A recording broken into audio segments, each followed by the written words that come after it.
G'day guys, welcome back to Supercoach with DR and welcome to the round 18 stock market video.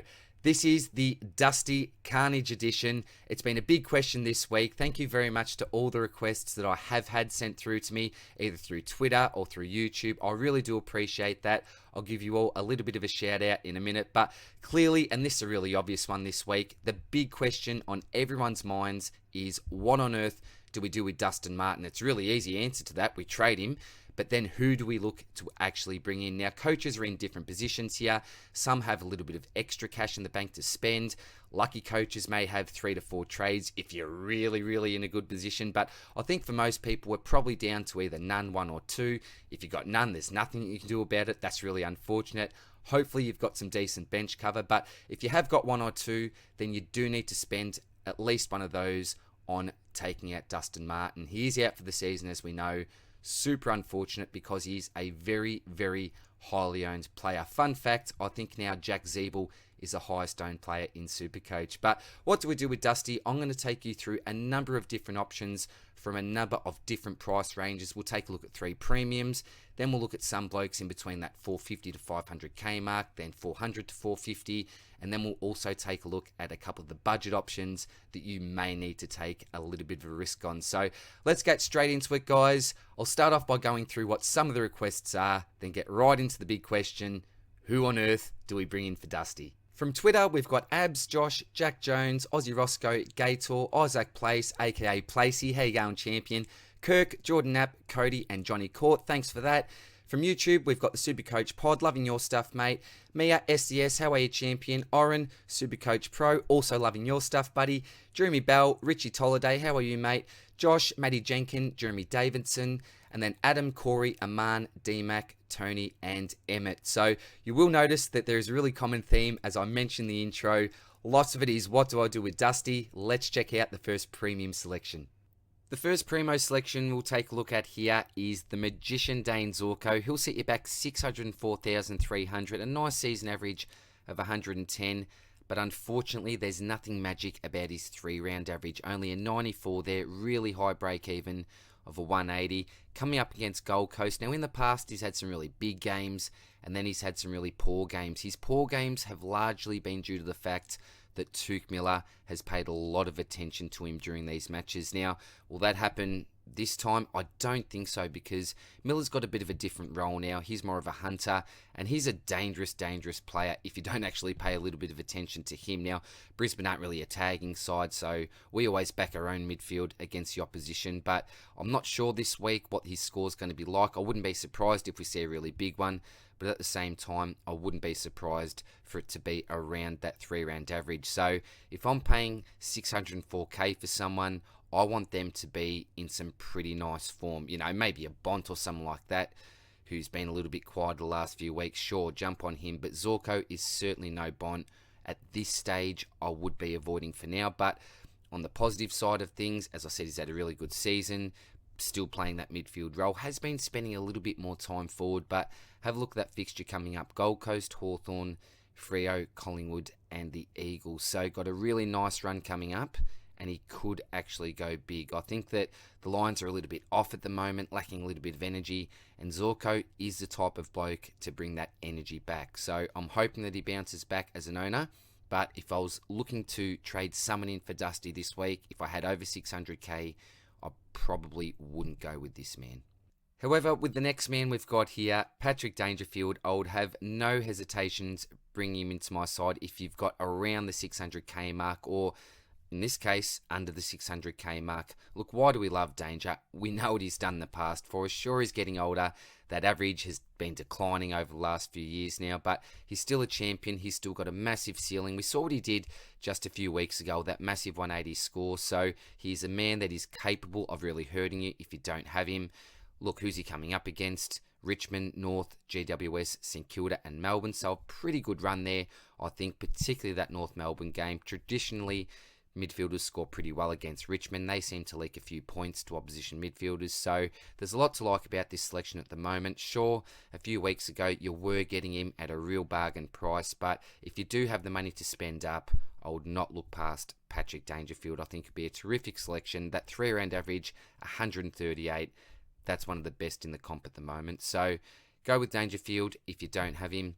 The next man, look, I'm on repeat with this bloke, has been my favourite trade-in of the year. It's Aaron Hall. Look at him in the middle there with his tongue out. That's it. Wag your tongue, Hawley, because you have had a phenomenal season, mate. Let me down once in the last 10 weeks. Again, I'm on repeat here. Coming up against Carlton, Geelong, Richmond, Sydney and Adelaide. That 3-rounder of 115. Absolutely beautiful there. If you do not have this man and you don't have the money to pay up for Patrick Dangerfield, enter the Hall, bring him in without any worries whatsoever.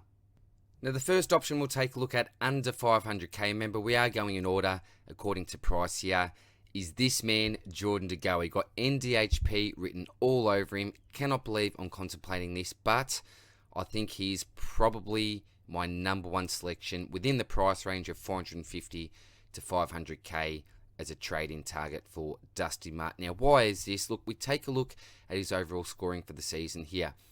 Start of the season, we got a 69, 99, 51, 48, 452 are going jeepers. And Collingwood fans, Collingwood supporters are thinking, why on earth are we paying this man good money? Because he just wasn't producing. But remember, he was playing a different role here. He was playing predominantly as a forward.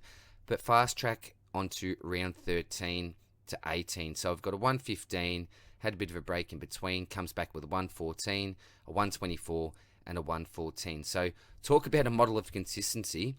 115, 114, and 114, 3 out of 4 weeks, with that next score being even higher than that. So we'll look at his kick count there, 17, 17, 18, 19. Again, ultra consistent. Even the handball rate there, 15, 15, 11, and 12.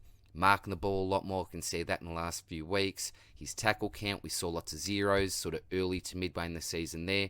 Nothing awesome, 4, 2, 2, and 2, but at least it is higher than what we were seeing at some stage of the season. Giving away a few free kicks there, so we can see -2, 0, -1, and -2, so that's not a great pattern there, but again, nothing disastrous. Only kicked the 2 goals in the last month, but, that's what we expect from these guys playing through the midfield. If you do look there, though, he has got 5 behind, so 2 goals, 5.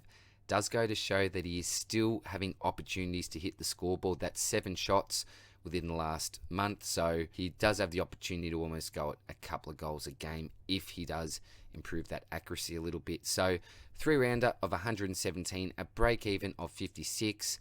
This will be the last week, I think, possibly for the season, where you'll be able to get Jordan De Goey under 500k. So looking to go 22k up this week with a projected score of 108, and why not? Why couldn't he go 108 against Port when he's gone 115, 114, 124 and 114 as we said? So yeah, again, I keep saying this, I can't believe I'm saying it, but based off current form, the role that he's in, the other options that we've got available, I think between the price range of 450 to 500, Jordan De Goey is the man to buy now. Next up, we have the newly signed package, Jake Stringer. So he'll find himself at Essendon for a further 3 years. Congratulations to the package. But look, a really similar selection to Jordan De Goey. Both players have NDHP written all over them, have been very inconsistent in the past. Both play a pretty similar role, midfield, then moving up forward, can both hit the scoreboard, and are both all Australian quality on their day. The issue with both of these players is the fact that we haven't seen them on their day regularly enough. Consistency has always been a major problem, but the package this year, particularly the last couple of months, has shown a nice amount of consistency, I think. So season average of 89, 3-rounder of 104 with a break even of 90. He's looking to go about 100 this week for a projected score and looking to go up about 4k. So if I compare Stringer to De Goey, I'm liking the De Goey selection a little bit more because he's finding a little bit more of the ball than Stringer. He's got that higher 3-round average. But at the end of the day, they are very, very similar picks, as I said. So if you're more of a Stringer fan, go that way. I think that could be okay. But there's no denying Jordan De Goey's form at the moment. So if I was to choose between the two, I'd be going De Goey, but I don't think Stringer is a terrible selection. It could work out. Nick Hind, a little bit cheaper than Stringer. He'll set you back 482,500. Now, I have got the think safe on him. I think that he's a pretty safe selection, but his consistency has been a little bit up and down lately. So some really big scores, we've seen the 130s, then a couple around the 60 mark. So that consistency, yeah, it's a little bit up and down. But at the end of the day, I think you're going to get around that 90 to 95 average, pushing 100. Best case scenario, I think. So you can see that season average of 94, 3-rounder of 98. That's always stayed pretty similar throughout the season. So apart from that last month, has been a pretty consistent pick. Break even of 82, looking to go exactly the same score as Stringer, which is at 99, looking to go up 7k. Look, you can go for him. He's got a really nice roll off the back line. Doesn't have those kick-ins like a Dale has, which I mentioned last week, which is always some nice bonus points, which he doesn't get. But yeah, look, around the 482 mark, he's certainly not a sexy selection. I'd be going with someone else who I think has a bigger ceiling than him. Even though he's had a couple of nice scores, as we mentioned, we haven't seen a heap of those bigger ones from Hindy. So at 482,000, I think there's probably better value. Another safe selection here, I think, one of the safest, is Bailey Dale. Scored 98 over the weekend, 480,900. Got a terrific role for Supercoach, a lovely user of the ball. He is a distributor out of the back line, takes a large majority of the kick-ins. It was 9 out of 13 over the weekend. 3-rounder, almost at 100. Look at that average 3-rounder and break-even. This is why he's so consistent. So we see 95, 99, 102, and his projected is 91. So those three columns there's a 10-point range basically in between all of that. Mr. Consistency, we'll see what he's coming up against here. That's Melbourne, Adelaide, Essendon, Hawthorn, Port Adelaide. So an okay type draw, I suppose. Melbourne, a bit of a tough game, as well as Port Adelaide, but the three in the middle, I think that should be okay. Look at his last month as well. Scores of 96, 111, 89 and 98. So an absolute model of consistency. I don't think there's a heap of downside to this pick. He's not a risky pick. I think his durability is okay. As I mentioned, just a terrific role. Look, with someone like De Goa, you're buying a midfielder.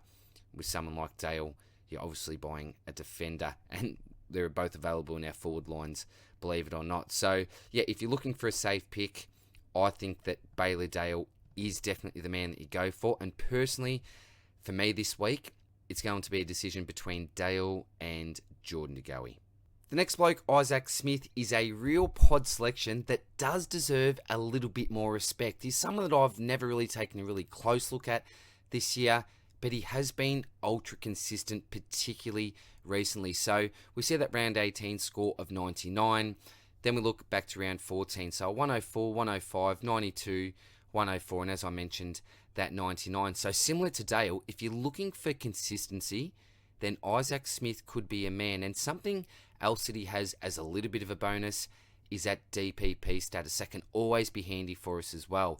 477,800, 87 as a season average, 99 for that 3-rounder. Break-evens in the green. He's projected to go about 108. Rising 10k, should find himself at about the 485 mark next week. And that's not important, obviously, if you are looking to select Isaac Smith in your side. So, look, as a selection, I don't mind him. I really, really don't mind him. And if you're comparing him to a Dale, they've obviously got different roles, but they can still both manage to find enough of the pill. I think he's been using it pretty well as of late, Smith. So, yeah, look, if you've got around the 475 mark, you can get this man into your side. I think he's a safe pick. There's nothing risky about what we've seen, particularly over the last 5 weeks, is there? There's nothing to suggest that that average is going to go down. At the same time, there's nothing to suggest that he's going to have some sort of a monster game. So if you're looking for a man that can go around the 100 average from here until the end of the season, you can look no further than Mr. Isaac Smith. The next man is one of my favourite players in the competition, bar none, Zac the Rat Bailey, priced at 477,300, comes with mid-forward status. Average of the season of 86, 3-rounder of 87, so pretty similar there. But then we look to that break-even, it's way up there in the red, 150. So that obviously suggests that recently he hasn't been in terrific form. So we'll go back to round 12, 103, 133, 80, 124. Really, really solid month. That sent his price right up towards that 500k, above that 500k mark even.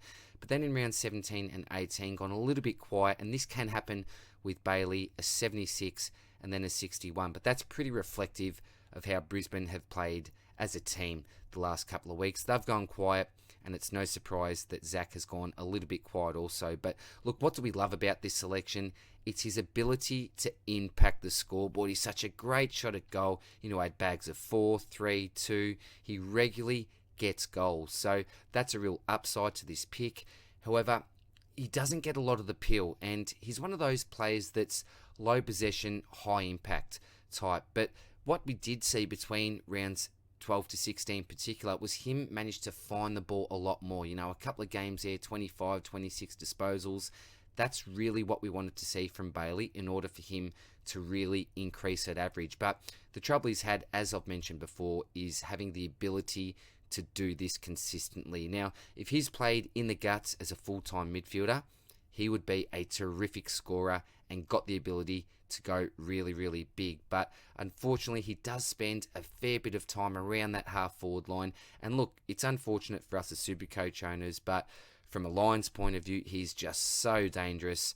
I think his best mix is that midfield half-forward type position, because he's just such a gun, this bloke, and really does have the potential to be one of the best players in the competition. That's a really big call, but he's got so many great tools. You know, that quick burst of speed. I could go on all day about this man because I've got a huge man crush, but I've got to try to keep this pretty objective. Look at his price, look at his recent form, and probably at this stage, I would not recommend bringing Bailey into his side. But as a Lions supporter, man, I love this bloke.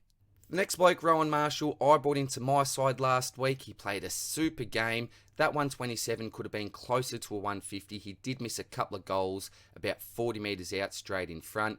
Provides great DPP cover in the rucks in case one of your big boys do go down. A lot to like about this pick. But unfortunately, he will not be playing in round 19. He's now been forced into isolation, as you can see there, after visiting a COVID exposure site. So, as an owner, this really, really hurts. There will be no football for Rowan in round 19. Do not bring this man in this week. Now, if there's ever a time to bring this man, Tommy Hawkins, into your side, it is this week before the start of round 19. So, last couple of months been a little bit up, a little bit down. Had a really nice patch from round 10. So 3 consecutive scores above the ton, 101, 126 and 110. But this is why I say that key forwards are always a roller coaster type pick. He obviously got to the peak. Then he started that drop for a couple of weeks. So around 14 to 15 scores of 58 and 60. So this is what we see with key forwards. He has bounced back the last few weeks in some small way. Around 16 score of 108, round 17 down to a 70 again, and then a 128 as we mentioned against Freo last week. So that's given him a 3-round average above the ton with a 102. But what I really want to focus on are his round 19 scores from 2017 up to 2019. Haven't included round 19 for 2020, obviously because we only had 18 rounds of the season. But what he did do in 2020 in round 16 was go a massive 173. But what I want to do, let's go back to 2017, round 19, scored a monster 192, go to round 19, 2018, a 151, and then in 2019, another 152. So over those 3 years from 2017 to 2019, his average from round 19 was a 165. I don't know what it is about Tommy Hawkins in round 19, but it is clearly his favourite round of the year. And if he can continue with that scoring pattern, then this is certainly the week to get him in. He's got a break even of 79, still at a really, really attractive price. It's going to be pretty hard to go past him this week, I think. You know, coming up against the Tigers, North, Giants, Saints and Melbourne, geez, what could he do against someone like a North Melbourne? This bloke could give us another 150 plus quite easily, I think. Now, against Richmond, you know, they've got some pretty nice defenders down there. Remember, Bolter's out. I think Grimes is still there. But I think that this man still has the potential to really dominate this week. So if you are looking for someone around that 460 mark, it's going to be a really tough decision between someone like a Tomahawk, a Dale, and a DeGoey. What this bloke's really got going for him is that massive, massive ceiling. And we've seen that scoring pattern, you know, towards the, the last 5, sort of 6 rounds of the season. This man has constantly and consistently delivered at least one huge score, if not two, sometimes even three. So he's in pretty good form, and history suggests that he's got at least one monster still left in him. So Tommy Hawkins, even though he's a key forward, he's clearly the best selection out of the bunch. Next up, we got one of my favourite players to watch in the comp. It is Zac Butters, 454,000, average of 90 on the season, lowly 3-rounder of only 63. But the main issue with this selection is, I don't even know if he plays this week. It's been said that he's a chance to play. I think he played in the reserves last week. But look, given the fact he has missed out on so much football recently, it's going to be really hard for me to recommend bringing him into your side. Remember, he still is a really young man. There is no denying his talent. He seems to still score well whatever role he's playing. You know, that can be sort of that half forward, pushing into the mid. It really doesn't matter with Butters because he is such a talented type player, really hard at it, extremely courageous, and everything you'd want in a young footballer. But given the fact he has missed out on so much footy, even though he looked awesome at the start of the year, I can't recommend bringing him into your side ahead of some of the other picks that we've got here. But I'll tell you what, for 2022, would not be surprised to see me starting with this man in my initial 30. Next up, we've got a bloke who is about to achieve a major milestone in AFL football, very close to 1,000 goals. It's obviously Buddy Franklin. Now, fun fact, when I was looking to do a bit of research for Buddy, I did type his name into the Supercoach app, but what did I type in? I typed in Buddy, and I'm going, what on earth is happening here? I just cannot find this man. Where is he? Then that little light bulb moment, you know, DR, you can't actually type in nicknames on the app. I typed in Lance Franklin, and then everything came up that I needed. But look, what's the risk with Buddy? It's his durability, obviously. He has missed some football this year, particularly in the early rounds of the season. So missed out on rounds 1, came back for round 2, missed round 3, played round 5, missed round 6 and 7, came back round 8 and sort of hasn't missed a beat after that. He's obviously a key forward, and he has delivered some typical key forward scores. So I'll take it back to round 12, scores a 95, bang, takes that drop to a 47, right back up to 130, then 113, bang, down to a 42 against the Dogs, and then as we can see on the screen there, round 18 against the Giants, he comes out with a 105. So that 3-round average is a lot lower with an 87, purely because that 42 is in. There is other 3 scores for the month, 130, 113, and a 105. But as we know, this is what happens. Now, coming up against Freo, Essendon, Saints, North, and the Suns, it is an understatement to say that he loves playing against Essendon. His career average against the Dons is 115 points. So in round 20, he is looking for a pretty nice score. History suggests that anyway. But my main concern with Buddy is the fact that I think there is also the potential for him to miss at least one more game of football for the year. Now, that could be just a rest. It could be through injury. I know there's only 5 rounds to go, but I just don't have a lot of confidence that he'll manage to get all the way to round 23. But hey, look, he may, and he may be able to deliver you some really nice scores. But I did have a question. I forget who it was from. Is it worth the risk getting in Buddy? I just don't think it is, given the fact that we have some other really nice options that are very close to his price point, or one man in particular that is actually available under his price point. So look, Buddy, he's been an okay selection if you bought him in recently, but for me, I'd still be worried about a really low score being dropped by Buddy and potentially him missing a game. So my advice would be to pass on Buddy. I don't trust him personally, but look, you may look at things differently, really focus on that fixture and think to yourself, well, do you know what? Here's the potential to actually win me my prelim final or grand final when he comes up against North or the Suns. We've talked about his record against Essendon, so he's got 3 teams in particular that look really attractive for his ceiling. But with the other options we've got, for me, it's a bit of a pass.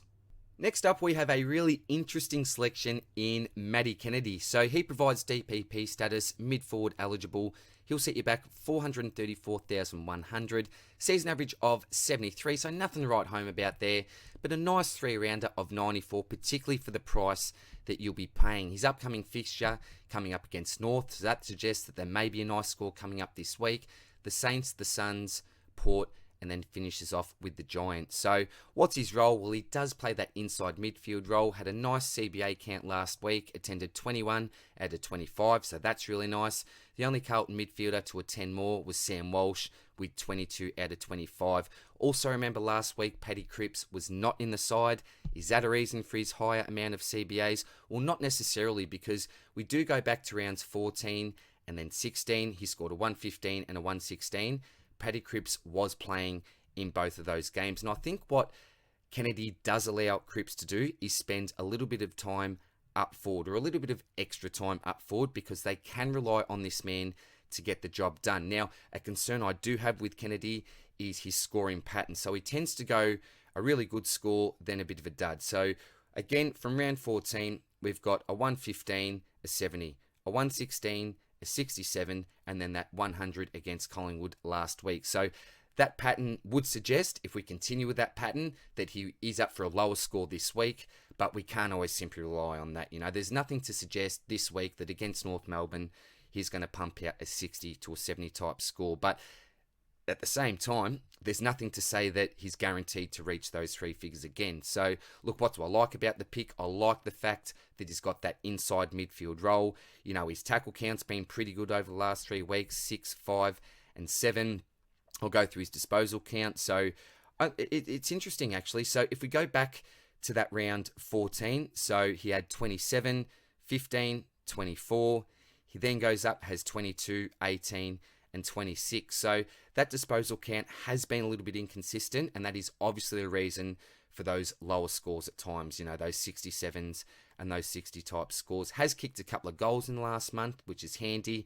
Unfortunately, over the last 3 weeks, he's given away 2 free kicks, another 2, and then 3 against Collingwood. So there are some things that we like about that, and then some things that concern us slightly. So at the end of the day, at 434,100, I think that he does provide some value. He's got that nice role. I'd much rather prefer to, and this is usually, select someone that is playing the inside midfield role rather than someone like a key forward. But he's never been an elite scorer, and history isn't really on his side. We know he's an early draft pick, come from GWS. How many GWS players are currently playing for Carlton? I'm not too sure. It'd be a pretty fair amount, I think. But look, at the end of the day, you could go with him if you want, but there's a little bit of risk still attached with the selection. Next up, we have a very talented player. It is Tarryn Thomas from the Roos. 432,800, season average of 79, a 3-rounder though, a lot healthier, of 96, break even of 68. Supercoach Gold is projecting him to go around 105 this week. So I've got the scores up there from round 9 up to round 18. 94, 114, 94. Really nice patch there. Lower score of 77. Bounce back with 95, down to a 55. Then the last 3 weeks, 96, 84, and 108. So last week had a pretty nice CBA count. It was around 50%. When I say nice, it's been higher than what it's been previously. Remember, Ben Cunnington was out of the side last week. Week before, his CBA count was only 8 out of 21. So I think Cunnington out of the side allowed him to spend a little bit more time in the middle. But he has been playing consistently as a midfielder for the last period of time. So if we go back and look at his disposal count, so we'll go back from round 9 and we'll also look at his goal count. So he had 18 and 1, 21 and 2, 17 and 2, 19 and 2. So in that 3-week period, he managed to bag 6 goals, which is a big reason for those nice scores. Then 20 and none, had a really down game with that 55, where he only picked up 16 disposals, did not impact the scoreboard. Then 24 and 1 against the Bulldogs, 19 and 1 against West Coast, and then last week picked up 23 possessions and also kicked the 1 goal. So the thing that we like about Tarryn Thomas, is his scoreboard impact. He is managing to have a really, really good effect there. Now, do you bring him into your side at 432,000? I don't see why you couldn't, because look, there's the chance that he goes a lower type score, but if you look at what's that the last 9 weeks, you know, his floor is low with that 55, but it's been very consistent at the same time. You know, how many times he's gone under the 90? 1, 2, 3 times. So that's okay. One of those times was an 84 and the other one is 77. So we're not talking about absolute disaster type scores here. He's never going to be an uber primo. Hey, look, when I say never, one day he may be. But at this stage, we don't expect uber primo scores. If he can give us 90s I think we should be pretty happy from here on. So the issue with him is he hasn't got that huge ceiling. We haven't seen any massive scores from Thomas. I just don't think that he gets enough of the ball to be able to do that. Hey, maybe one day, as I said before, he may be able to do that. But at this stage, he should be giving you around an 85 to a 95 average, I think. I just mentioned that Tarryn Thomas is a talented and exciting young player, but I tell you what, talk about talent. Shayne Bolton is one of the most talented players in the comp. He's coming up for a big contract. Will that be at Richmond? I think it will be. But I tell you what, there'll be 17 other teams in the competition that would love to have this man on their list. Now, he'll set you back 420,800, got that DPP status as a forward mid. Season average of 91, 3-round average of 83. For his price, he presents a heap of value. Now, how's he got down to this price? Well, we saw in rounds 15 and 16 had two really poor games. So only scored the 44 points against St Kilda and the 59 points against Gold Coast. And I did mention, I think it was last week, that was pretty reflective of how Richmond were going as a side, because when Shay's up, Richmond are normally up as a side. And look, when we look at that 44 and 59, we think, well, he's not really a consistent pick. But actually, he's usually a very, very consistent pick. So I'll take it back to round 4 and we'll go through his scores up to round 13 when he played the Eagles. So round 4, 110, 110, 99, 121, 108, 102, 119, and a 96. So that is an absolute model of consistency. Look, he's had a couple of poor games in 15 and 16, as we mentioned, but then has bounced back the last couple with an 84 and a 107. So we know that he's got the talent. We know that Richmond have been a little bit down, but they seem like they're clawing back, hitting a little bit of form. I wouldn't be surprised to see these guys make the 8. I know that we had a bit of a big call a couple of weeks ago on the Supercoach Swordplay podcast, and Spills said that, hey, look, I don't think that Richmond will get there. I'm still not sure, but we know the talent that this side has. If you're looking for someone that's got the potential to give some really nice scores, as well as being able to really enjoy watching this man play, then look no further than Shayne Bolton.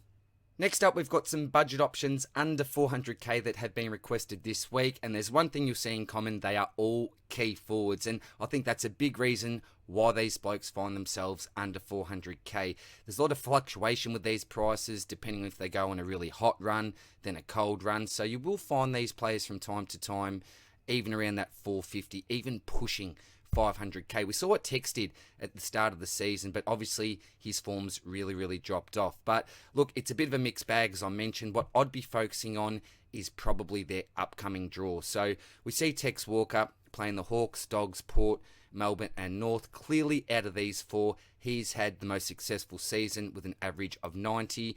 The next best average you've got there on the season is from Harry McKay, playing North, so maybe coming up against his brother, the Saints, the Suns, Port and the Giants, so may have 3 nice weeks potentially coming up. Next after that, we have Jack Darling with a season average 1 below McKay with a 76. Basically an ideal price point as well. So 339,700, 339,800 for McKay. So Darling, he's coming up against the Saints, the Pies, the D's, the Dockers, and that will be a really big clash. Will it be played in WA? I'm not too sure. And then coming up against the Lions to finish off his season. And then we've got Jack Riewoldt, who obviously had a really good game in his 300th. He's had a season average of 81. A 3-rounder is the healthiest out of the lot here with an 81. Really low break-even of 29 there. He's got a tough game this week against the Cats, then coming up against the Dockers. Could go really well against North, the Giants, and then has a pretty friendly finish with the Hawks as well. So if you're looking at these 3-round averages, we've got 73, 81, 71, and 72, all very similar. So basically, you're taking a real stab here. It's a bit of pot luck in a way. So as I mentioned before, the best advice that I can give you is look at their upcoming fixtures and go with the friendliest one. And I've got a couple more options that have been requested under the 400k mark. We'll start with this man here. We all know who he is, Zac Bailey. If you did miss the Supercoach Swordplay podcast this week, Spills did make a sacrifice for Zac Bailey to the Supercoach gods. So Spills found himself inside the genie's bottle. Why Zac Bailey? I dream of Heaney. He's got so many nicknames, but that's because he's been a really frustrating pick in the past. So we've seen the good, the bad, the ugly, and the okay from Heaney in this season. So I'll take it back to round 9 and then we'll go up to round 18. So 110, 86, 128. We're going fantastic. This is a no-brainer selection. Let's bring him in. Unfortunately, though, the next 3 weeks, 55, 42, and 57. And then we're going, oh my goodness, why did we bring this man in? However, the next 3 weeks, 16 to 18, he's then gone up to an 80, a 95, and an 86. So we never doubt the talent of this man, but what we have doubted before is his durability, is his role.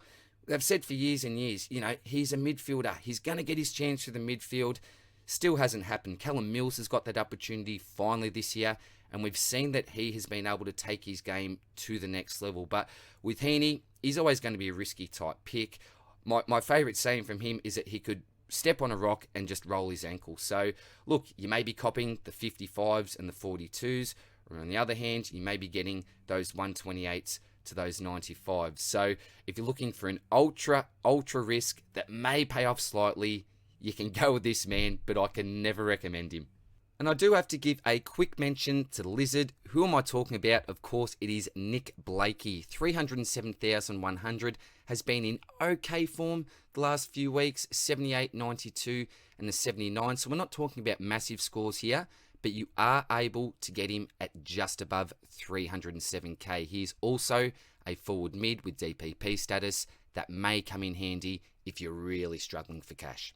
So that's it for the Dusty Martin discussion. Hopefully you've managed to find a really nice trade-in target. Look, if I was to give you my top 4, I really do like Jordan De Goey. Also like Dale as that safe selection. We all know what Tommy Hawkins does in round 19. Be prepared for a really big score from him. And I do also like Shayne Bolton at around that 420 to 430 mark. If you've got under the 400 mark, it's really tough. My recommendation is get the dart out, throw it at the board. If you hit the bullseye, fantastic, but on the other hand, be prepared to miss the board altogether. The next big question that we'll take a look at in the next video is, who on earth do we bring in for Josh Kelly if he's going to be missing long term? I must say though, if he's only out for the 1 to 2 weeks and you've only got the 1 trade left, I would be keeping on to Kelly for now, and hopefully you've got some decent cover. But that'll be a conversation for the next one. Take care guys, and I'll see you soon. Cheers, bye.